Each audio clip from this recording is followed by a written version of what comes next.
Time waits for no one. நேரமாவது எவனுக்காக காத்திருப்பதில்லை. So stop wasting it on people who don't value. எனவே உன் மதிப்பை அறியாத ஒரு இடத்தில் அந்த நேரத்தை வீணடிப்பதை நிறுத்து. அன்பான சகோதரனே சகோதரியே, உன் மதிப்பை அறியாத ஒரு இடத்தில் போய் உன் நேரத்தை செலவழித்து வாழ்க்கையை வீணடித்துக் கொண்டிருக்கிறாய் என்பதை உணர்வு. ஆம், நீ எவ்வளவுதான் எவ்வளவு ஒருத்தருக்காக ஓடினாலும், அது அரசியல்வாதியாகட்டும் அல்லது சினிமாக்காரனாகட்டும், அவனுக்காக நீ எவ்வளவுதான் ஓடினாலும் எந்த பிரச்சனையும் இல்லை. ஒரு நாள் வரும், அவனுடைய இச்சைக்காக, அவனுடைய மதிப்புக்காக, அவனுடைய பதவிக்காக உன்னை பயன்படுத்தி விட்டு பின் உன்னை தூக்கி எறிந்து விடுவான். நன்றாய் கவனியுங்கள். ஏதாவது சாதியை காட்டியோ அல்லது நீ மேலே வரக்கூடாது என்று சொல்லி கங்கணம் கட்டியோ ஏதோ ஒரு காட்டை உன்னை தூக்கி வீணடிப்பான். எழுதி வைத்துக் கொள்கின்ற காலவென்று வார்த்தையை சொல்லுகிறேன்.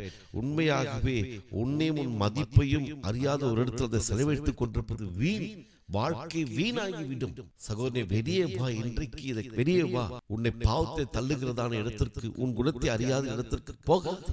அவர்கள் எல்லாம் உன் குணத்தை வெளியே கொண்டு வர வேண்டும், நீ பிரகாசிக்க வேண்டும் என்று நினைப்பதில்லை. அதை செய்கிறவர் ஆண்டவராகிய தேவன் ஒருவரே.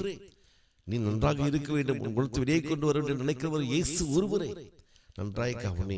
நீ எவ்வளவுதான் இன்றைக்கு போய் மாட்டிக்கொண்டு சேற்ற வேண்டு கொண்டாலும் உன்னை வெளியே அவரால் கொண்டு வர முடியும். நீ அதை நம்பு. என்னால வெளியே வர முடியல, நான் தெரியாத போய் மாட்டிக்கிட்டேன்னு நினைக்காத. உன்னை வெளியே கொண்டு வர அந்த ஆண்டவரால் முடியும். வெளியே வா. இந்த வார்த்தை கேட்கும் போதே முடிவு பண்ணு. மாற்றம் ஒன்றுதான் மாறாததுதான். எல்லாரும் சொல்லுகிறார்கள் எல்லாமே மாறக்கூடியது என்று சொல்லி. உன் வாழ்க்கையும் மாறும். உனக்கென்று நல்ல குணங்கள் உண்டே, உனக்கென்று நல்ல திறமைகள் உண்டே, உனக்கென்று நல்ல அழகு உண்டே. அதை ஏன் வீணடித்துக் கொண்டிருக்கிறாய்? வெளியே வா. இன்றைக்கு நீ நன்றாக ஒன்றை கவனி. நீ உனக்காகவோ அல்லது உன் குடும்பத்திற்காகவோ உழைக்காமல் நீ எவனுக்காக ஓடிக்கொண்டிருக்கிறாய் என்பதையாவது இன்றைக்கு நீ உணரு.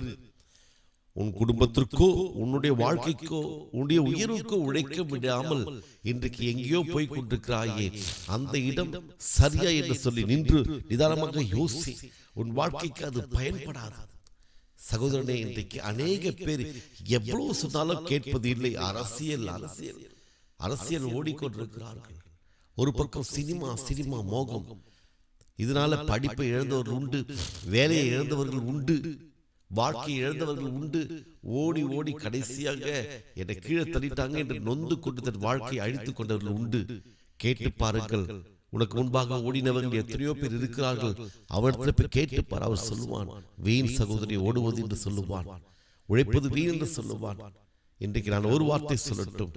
உனக்காக உன்னுடைய திறமை வெளிவர, உன்னுடைய வாழ்க்கை பிரகாசிக்க, நீ சம்பாதித்து நீ மேல வர, உனக்காக, உன் குடும்பத்திற்காக, உன் பிள்ளைக்காக ஒரு காரியத்தை செய்ய ஏன் செய்ய மாட்டேன் என்கிறாய்?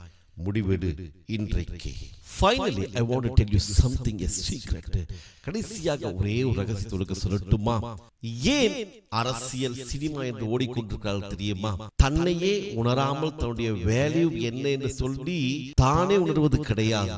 அதற்கு மாறாக குறுக்கு வழியில் ஓடி, அதாவது தான் செய்து சம்பாதிக்கிறதை விட குறுக்கு வழியில் ஏதாவது கிடைத்து விடுமா, யாரையாவது ஏமாற்றி பாவம் செய்து பிழைத்து விடலாமா என்று ஓடிக்கொண்டிருக்கிறவர்கள் இன்றைக்கு அநேகர் இருக்கிறார்கள். அது எங்கேயோ நீ யாரையோ பார்த்து கற்றுக்கொண்டிருக்கிறாய். எங்கேயோ யாரோ ஒருவன் சொல்லிவிட்டான். நீ பார்க்கும்போது இந்த வழி சுலபமா இருக்கிறதே என்று சொல்லி ஓடுகிறாய். இது உன்னை சாபத்தில் பாவத்தில் தான் அழுத்தும். நிம்மதியான உனக்கு தூக்கம் இருக்காது. குறுக்கு வழியில் சம்பாதிக்க ஓடி போன எவனும் இன்றைக்கு வாழ்ந்த சரித்திரம் இல்லை. சாகும் பொழுது எப்படி செத்தான் என்று போய் எண்ணி பாருங்கள். எப்படி அவன் மரித்தான் என்பதை கொஞ்சம் ஆராய்ந்து பாருங்கள். நீ அந்த இடத்திற்கு போகாதே. உன்னை, உன் மதிப்பை நீயே கெடுத்துக் கொள்ளாதே.